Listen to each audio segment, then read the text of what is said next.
Donc, je veux vous parler aujourd'hui, peut-être qu'il y en a qui ça leur dit quelque chose, l'affaire Gouzenko. Qu'est-ce que c'est que ça, l'affaire Gouzenko? Ça réfère à un bonhomme qui s'appelle Igor Gouzenko, plus particulièrement Sergeyevitch Gouzenko. C'est une petite anecdote à part. Quand vous voyez ça dans les trucs russes, là, Sergeyevitch, Vitch, ça veut dire fils de. Donc, Sergeyevitch, ça veut dire Igor, le fils de Sergei Gouzenko. Non, c'est juste pour rajouter un peu aux petites anecdotes. Lui, c'est qui ce gars-là? C'est un gars qui est né en Russie en 1919. Donc, dans les années 20, le gars est enfant en Russie, il vit sa vie, tout ça. Et il est mort en Ontario, à Mississauga, dans les années 80. Pourquoi il est mort en Ontario? Ben, c'est ce qu'on va voir dans le récit qui suit. Donc, lui, qu'est-ce qu'il faisait? C'est un genre de gars qui travaillait dans les renseignements secrets en Union soviétique et aussi à Ottawa dans les années 40. Donc, qu'est-ce qui se passe? C'est que lui, quelques semaines avant la fin de la guerre, donc la Deuxième Guerre mondiale, on remonte aux années 40, 45, lui, qu'est-ce qu'il fait? Il va quitter l'ambassade soviétique qui est installée au Canada et il va emporter avec lui des documents qui vont prouver que la Russie, donc l'Union soviétique, espionne les Alliés. Les Alliés, c'est qui? C'est le Canada, la Grande-Bretagne, les États-Unis. Donc, pourquoi on dit que c'est des Alliés? Histoire très simple. Début de la Deuxième Guerre mondiale, les Russes signent un pacte de non-agression avec l'Allemagne qu'on appelle le pacte germano-soviétique. Ce pacte-là est rompu lorsque les troupes allemandes envahissent la Russie et la Russie devient alliée lors de la Deuxième Guerre mondiale avec le Canada, la Grande-Bretagne, les États-Unis, la France, etc. Donc, à cette époque-là, on n'est pas encore dans la guerre froide. C'est les Russes, les Soviétiques, les communistes sont alliés aux Canadiens et aux Américains. Ce qui est important de rappeler quand même pour comprendre les événements. Donc, l'affaire Gouzenko, finalement, ce qui va se passer, ce que je vais vous raconter, c'est un des événements qui raconte le début de la guerre froide, finalement. Parce que la démission de Gouzenko va entraîner une crise internationale vraiment dangereuse. Là, ça va entraîner des tensions très importantes. Et puis cette histoire-là se passe à Ottawa. Donc, peu de gens connaissent en profondeur les événements que je vais vous raconter. Donc, comme je l'ai dit, les Canadiens et les Russes deviennent des alliés en juin 1941, donc pour ce que je viens de vous raconter. Et qu'est-ce qui se passe? C'est que les autorités gouvernementales et d'Ottawa et de Moscou ouvrent des ambassades diplomatiques respectivement dans chaque ville. Donc, il y a une ambassade des communistes à Ottawa et une ambassade canadienne à Moscou. Et ce que l'affaire Gouzenko révèle, finalement, c'est qu'à partir de cette base-là, dans le fond, l'ambassade était au final qu'une genre de paravent de carton, si vous voulez, et les communistes utilisaient cette ambassade comme base pour construire un genre de réseau d'espionnage où on collectait des renseignements et on ramassait de l'information sur les Canadiens en se servant notamment du Parti communiste du Canada. Donc ça, c'est important de connaître cette histoire-là parce qu'il y a une espèce de mythe qui est répété tout le temps, comme de quoi que les socialistes, les communistes québécois ou canadiens sont des pauvres victimes du régime fasciste, soit de Duplessis ou de Mackenzie King et qui ont été persécutés, enfermés pour aucune raison. Et puis ça, c'est la preuve qu'on ne laissait pas les gens s'exprimer. Puis Vous connaissez l'histoire, vous connaissez la rengaine et tout ce qui était raconté à ce propos-là. Il n'est pas nécessaire d'y revenir plus longuement. Mais vous allez voir que les persécutions qui ont eu lieu, il n'y a pas question de nier quoi que ce soit, mais ces persécutions-là ont une origine, ont un sens, ont une raison d'être. Donc, les communistes s'intéressent aux Canadiens, en tout cas à certains Canadiens qui travaillent proche de l'ambassade. Pourquoi? Parce qu'eux sont dépositaires ou détiennent des secrets diplomatiques, scientifiques, militaires, notamment parce qu'à l'époque, il y a des bases de renseignements qui concernent des travaux de recherche au Canada sur des radars, des techniques de décodage et même la bombe atomique. Donc, à l'époque, Ottawa devient un site stratégique pour le GRU. Le GRU, c'est quoi? C'est la Direction centrale des renseignements de l'État soviétique. Donc, eux, qu'est-ce qu'ils font? Ils essayent de s'infiltrer un peu partout dans le monde, collectent des informations. Pourquoi ils font ça? N'oubliez pas, c'est le début, l'avant-guerre froide. Là. Donc, il y a une course à l'armement, il y a une course à qui va être le premier dans le monde à envoyer quelqu'un dans l'espace, qui va faire ci, qui va faire ça. Donc, Gouzenko, lui, là-dedans, qu'est-ce qu'il vient faire? Lui, ben, d'abord, il reçoit une formation en renseignement. Donc, c'est un gars qui est habitué qui est formé pour travailler dans la cryptographie puis le renseignement secret, finalement. Lui, il travaille à Moscou à la base. Donc, c'est un fonctionnaire, si vous voulez, de l'état-major à Moscou, travaille dans le renseignement secret. Et qu'est-ce qui se passe? Un an après le début de son travail, il est envoyé à Ottawa avec un autre de ses compatriotes pour occuper l'ambassade de Moscou à Ottawa. Donc, lui est chargé de faire la courroie de transmission, si vous voulez, envoyer des informations au gouvernement russe en provenance du Canada. Donc, il s'installe avec sa femme, Svetlana, un joli nom, qui est enceinte de leur premier enfant et s'installe au Canada au mois d'octobre, si je ne me trompe pas, 1944. Donc, qu'est-ce qui se passe à ce moment-là? Et c'est là que ça devient très intéressant. C'est pour ça que je vous parle d'un récit de dédomisation. Qu'est-ce qui se passe? C'est que les Gouzenko s'installent et qu'est-ce qu'ils découvrent? Ils découvrent que la vie au Canada est beaucoup plus facile qu'en Union soviétique. Donc, en Union soviétique, il y a quoi? Il y a très peu de confort matériel. Il y a des problèmes alimentaires reliés au fait que les épiceries ne sont pas toujours remplies. Il y a des problèmes de liberté d'expression. Il y a des problèmes de nommez-en. Puis il y a aussi Staline. Donc, c'est un régime de peur. Donc, qu'est-ce que la famille de Gouzenko découvre? Ils découvrent que les Canadiens, ont un confort matériel assez peu commun pour les gens qui vivent en URSS. Donc, eux, ils s'installent dans un petit appartement qui est au 511 rue du Somerset à Ottawa. Vous pouvez aller visiter ça, je pense. C'est comme devenu un genre un genre de petit site touristique là, qu'on peut aller voir. Il y a une plaque, là, je pense, devant l'édifice. Donc, qu'est-ce qui se passe au 511 rue du Somerset à Ottawa? Il se passe que Igor s'installe là avec sa famille, ils ont des enfants, ça se passe bien, ils vivent leur vie, et puis là, ils apprécient ça, la vie finalement d'un Canadien. On se rappelle qu'on remonte aux années 40, là, donc la vie n'est pas comme celle d'aujourd'hui. Mais Gouzenko va dire plus tard dans ses mémoires, il va dire, dans son livre qu'il a écrit, il va dire « À Moscou, un appartement de la taille que j'avais avec ma famille aurait été partagé par 4 ou 5 familles. » Donc, les Russes sont entassés dans des genres de HLM, parce que finalement, c'est le gouvernement qui construit les buildings là-bas. Il va dire aussi, c'est drôle, les libertés civiles, les Canadiens les tiennent pour acquises. Chez nous, il n'y a ni liberté de parole, ni liberté de presse. Et il n'y a pas la liberté d'organiser des élections démocratiques libres et ouvertes. Bon, pour ce que ça peut vouloir dire, là, je sais qu'on peut critiquer notre système, mais quand même, on n'est pas dans l'Union soviétique de l'époque. Donc lui, il trouve que ça contraste énormément avec la nature répressive ou le côté dictatorial du régime soviétique. Même qu'il s'aperçoit que l'ambassade où il travaille à Ottawa est probablement celle où règne un climat négatif d'oppression parmi les autres ambassades qui est à ses yeux anormal.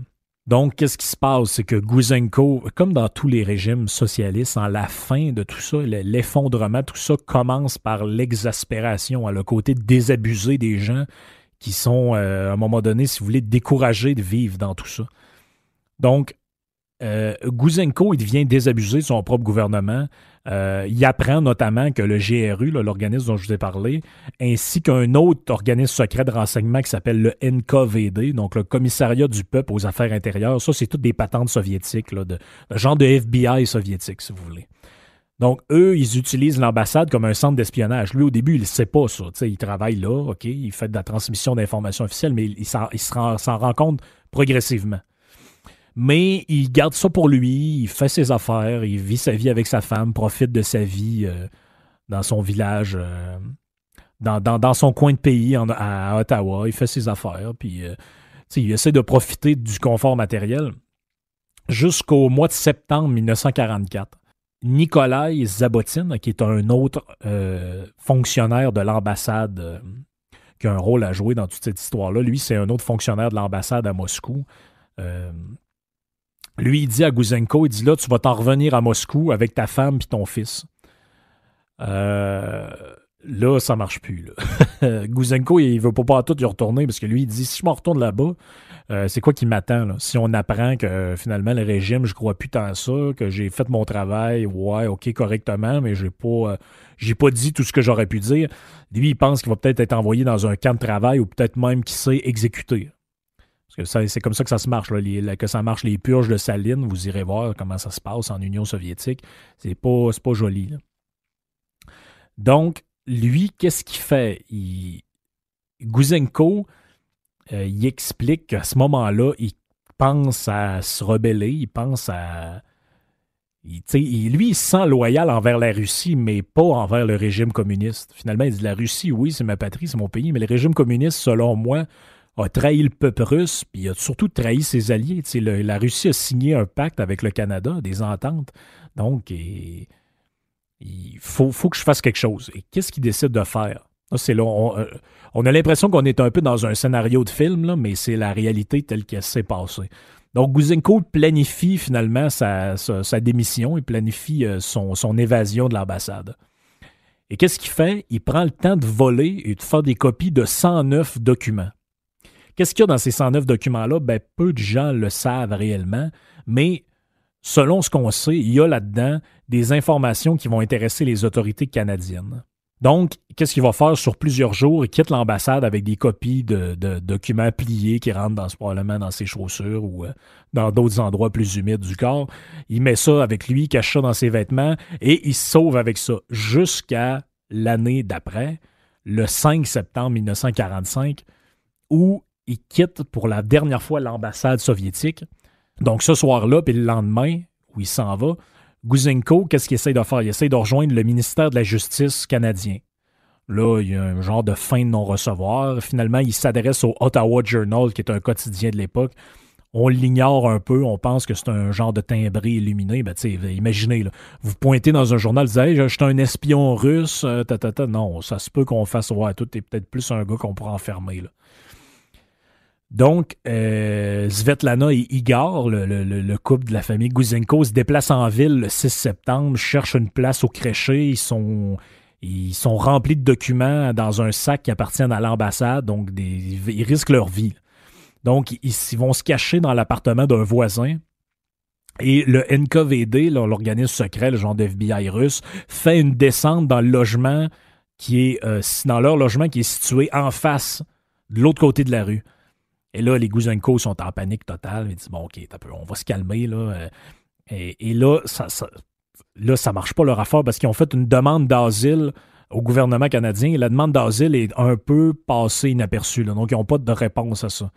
Sauf que l'histoire vient aux oreilles de Norman Robertson. Donc, lui, c'est qui? C'est le sous-secrétaire d'État au ministère des Affaires extérieures. Donc, c'est un haut placé du gouvernement canadien. Lui, qu'est-ce qu'il fait? Il en réfère tout de suite à Mackenzie King, qui est le premier ministre de l'époque. Et il dit à Mackenzie King, il dit, regarde, il y a un gars qui s'appelle Gouzenko qui travaille à l'ambassade, qui s'est sauvé avec des documents, puis il prétend qu'il y a des activités d'espionnage soviétique au Canada, aux États-Unis, un dossier de fou, là. Donc, entre-temps, King, lui, il dit, ouais, moi, je trouve que ça a l'air un peu surréel, cette patente-là.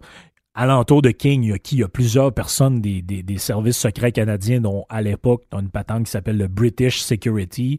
Tu as aussi le MI6, un représentant du MI6 de Washington qui est à Ottawa.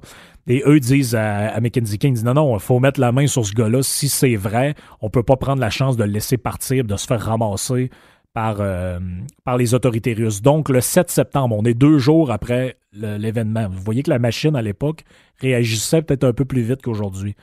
Donc, le matin du 7 septembre, les agents de la GRC placent Igor et sa madame sous garde policière. Donc, la GRC fait une enquête, passe Igor et sa femme en interrogatoire. Pendant ce temps-là, il y a un expert qui traduit les documents. Et qu'est-ce que ces documents-là révèlent? L'existence d'un vaste réseau d'espionnage soviétique que Robertson, le gars de la British Security, va dire que c'est bien pire que ce qu'on n'avait jamais cru devant Mackenzie King. Donc, l'ambassade soviétique, dont on disait qu'elle est un genre de paravent pour servir de base pour collecter de l'information, elle abritait plusieurs espions, donc qui sont en relation avec des agents qui sont à Montréal, qui sont aux États-Unis un peu partout, qui sont au Royaume-Uni.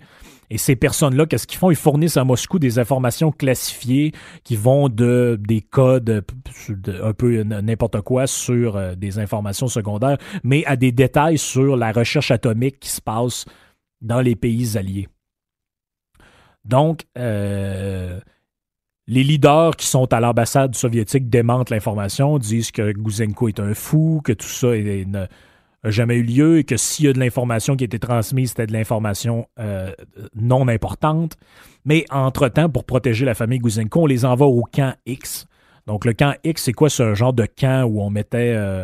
la GRC servait de ça, je crois, et les militaires pour former des gens dans l'espionnage. Donc, c'était un camp qui était à Whitby, en Ontario. Donc, c'est au nord du lac Ontario. Ça a existé, je pense, pendant à peu près 20-30 ans, là, de 1940 à 1970. Il y a eu un camp là-bas dont il y avait des représentants du GRC, du FBI, de la MI6 qui ont eu des activités là-bas. Donc, le 29 septembre, à la fin du mois, Mackenzie King se rend à Washington, va rencontrer Harry Truman, lui parle de cette histoire-là. Quelques jours après, il se rend au Royaume-Uni pour rencontrer aussi le premier ministre anglais. Finalement, OK, tout ça va, bon an, mal an. Et l'histoire reste morte du public jusqu'au 3 février 1946, où il y a un journaliste américain qui s'appelle Drew Pearson qui sort un article dans un journal dont j'oublie le nom. Je n'ai pas pris ça en note. L'article sort, et puis là, les autorités n'ont plus le choix, doivent en informer. Et Mackenzie King informe son cabinet. Donc, les ministres canadiens ne sont pas au courant de cette histoire-là. Il va également en informer la Cour suprême du Canada, qui va diriger une commission d'enquête royale sur ce dossier-là. Donc, je vous passe les détails, mais l'enquête aboutit à l'arrestation de 39 suspects, dont 18 qui vont être condamnés. Et parmi eux, figure un personnage intéressant. Un gars qui s'appelle Fred Rose. Donc, Fred Rose, c'est qui? Son vrai nom, c'est Fred Rosenberg. C'est un gars qui est né en Pologne. Et lui, il va déménager à Montréal avec ses parents dans les années 30. Et lui, il va être membre des jeunesses communistes. Puis il va faire un peu de prison, 1929-1931, parce qu'il va être dans des patentes de manifestations armées, ou en tout cas, ça va plus ou moins mal virer. Mais bref, lui est important. Pourquoi? Parce qu'en 1945, il va être élu, et c'est le seul élu de l'histoire de la Fédération canadienne qui va se faire élire sous l'étiquette communiste. Donc, en 1945, il est élu, tiens donc, je ne sais pas si c'est un hasard, il est élu dans la circonscription à l'époque de Montréal-Cartier, lors d'une élection partielle. Il est élu sous l'étiquette du Parti communiste canadien. Sauf que ce que révèle l'histoire de Gouzenko, finalement, puis toute cette saga-là, qu'est-ce qui se passe? C'est qu'en 1946, Fred Rose est arrêté par la GRC et il va avoir un procès pour espionnage et il va être condamné à 6 ans d'emprisonnement pour avoir communiqué des secrets officiels à une puissance étrangère. Donc, l'histoire de la répression des héros communistes et socialistes qui ont travaillé pour la classe ouvrière, mais il y a des raisons à ça aussi. Là. Je vous l'ai dit dans le cadre de l'histoire de l'Allemagne, dans le cadre de l'histoire, peut-être qu'on pourra parler de l'Espagne un jour, c'est ce qui se passe dans tout ça, c'est que il y a le système communiste se contentait pas d'être communiste et de prôner les idées communistes. Ils étaient aussi affiliés à une puissance étrangère. Donc, imaginez-vous qu'aujourd'hui, vous soyez n'importe quel type d'idéologie, mais on apprend qu'en réalité, votre parti, c'est une vitrine pour défendre les intérêts, mettons, on va dire, iraniens au Québec. Je suis pas sûr que ça va toffer longtemps. Là. Et je pense qu'il va y avoir des petites vérifications, puis ça se peut que ça cogne à la porte chez vous. Ça se peut. Donc, en récompense de tout ça, la famille Gouzenko reçoit la citoyenneté canadienne, des nouvelles identités. On va les parquer à Port Credit, en Ontario. Et ils vont être sous surveillance de la GRC. Ils vont avoir 8 enfants. En tout cas, c'est une famille assez prospère. Mais Gouzenko va penser pour le reste de sa vie qu'il risque de se faire tuer par des agents soviétiques. Donc, il va vivre une certaine angoisse, on peut le comprendre. Il va écrire 2 livres. Un que je vous suggère vraiment, qui a été publié quelques années après les événements, qui s'appelle « This was my choice », qui est un livre qui raconte l'histoire de tous ces événements-là. C'est passionnant. Si vous pouvez tomber là-dessus, trouvez-le. C'est sûr que c'est le point de vue du gars, on s'entend. On ne sait pas si tout est vrai là-dedans, mais cherchez ça. Ça vous raconte vraiment l'histoire d'un gars, justement, qui s'est émancipé d'un dôme tellement puissant. Écoutez, à l'époque, le dôme soviétique, lui, il arrive ici, il prend conscience que la vie, ça peut être autre chose que son enfer. Là. Donc, c'est intéressant pour ça. Il y a aussi un autre livre qui s'appelle The Fall of a Titan, qui est un roman sur l'histoire de la vie quotidienne dans la Russie stalinienne. Ce livre-là va gagner des prix, mais mettons que vous en avez un à prendre, c'est This Was My Choice, sans aucun doute. Pour plus d'informations sur cette histoire-là, vous pouvez aller dans les archives de la CBC. Il y a un excellent dossier là-dessus à The Guzenko Affair. Cherchez ça, c'est dans la CBC. Vous avez notamment des entretiens disponibles avec la femme, la fille de Guzenko, donc ça peut être intéressant. Ça a donné lieu aussi à s'inspirer un film qui s'appelle The Iron Curtain que j'ai jamais vu. Peut-être je jetterai un coup d'œil à ça. Le cover que certains médias ont fait de cette histoire-là est fascinante. Là. Si vous le regardez ce que Radio-Canada dit encore de cette histoire-là, donc ils ont fait parler Jean-François Nadeau, là, qui est l'historien par excellence de ce genre de patente-là. Lui, il dit Rose, il était emprisonné là, dans l'histoire Guzenko, mais finalement, c'était pas vraiment une vraie preuve. On sait pas trop pourquoi, puis il va être un peu mis en prison injustement. Ouais, en tout cas. Je pas sûr que c'est de même que ça s'est passé, mais bon. Finalement, Fred Rose, il est mort en Pologne, où il est obligé de se rendre parce que le Canada, il a refusé la résidence, ils l'ont expulsé du pays, ce qu'on peut comprendre là, quand tu es un agent de l'étranger. Finalement, quelques années plus tard, on va rapatrier ses cendres et les enterrer en sol canadien.